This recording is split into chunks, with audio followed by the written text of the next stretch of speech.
আজকে আমি রান্না করে আপনাদের দেখাবো তেলাকুচি পাতা চচ্চড়ি কিভাবে করি, আপনারা দেখতে থাকুন।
আমাদের আলু, বেগুন, কচু, পেঁয়াজ কাটা হয়ে গেছে।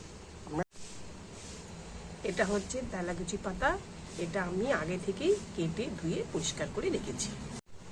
সমস্ত সবজিগুলো ধুয়ে পরিষ্কার করে নিয়েছি।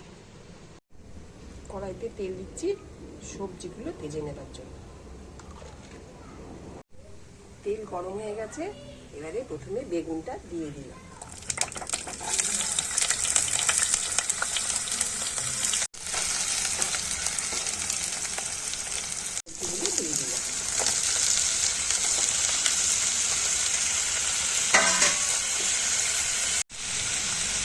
নুন দিয়ে দিলাম আর একটু হলুদে দেবো।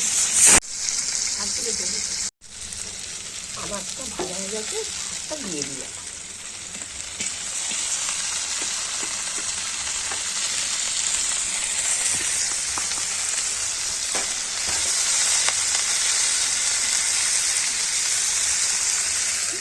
একটু চাপা দিয়ে দিলাম।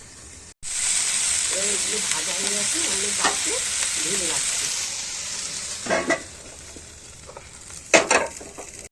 পেঁয়াজটা এবারে ভেজে নেব।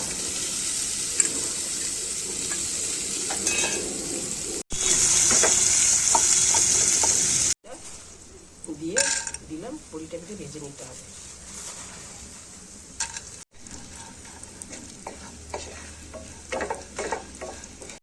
শুকনো লঙ্কা দিলাম, পাঁচফোড়ন দিলাম, শুকনো লঙ্কা দিয়ে একটু ফোড়ন করে নেবো। একটু সর্ষের তেল আর একটু দিতে হবে।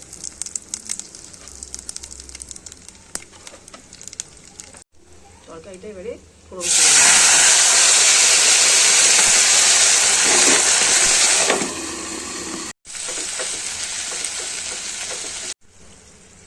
অল্প একটু চিনি দিলাম।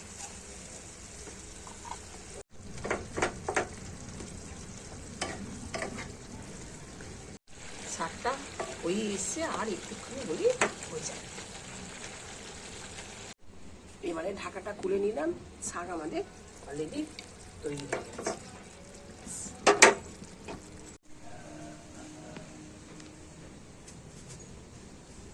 আজকের রান্না এই পর্যন্ত। তেলাকুচি পাতা চচ্চড়ি করে আপনাদের দেখালাম। যদি রান্নাটা ভালো লাগে তাহলে আপনারা নিশ্চয়ই করে খাবেন।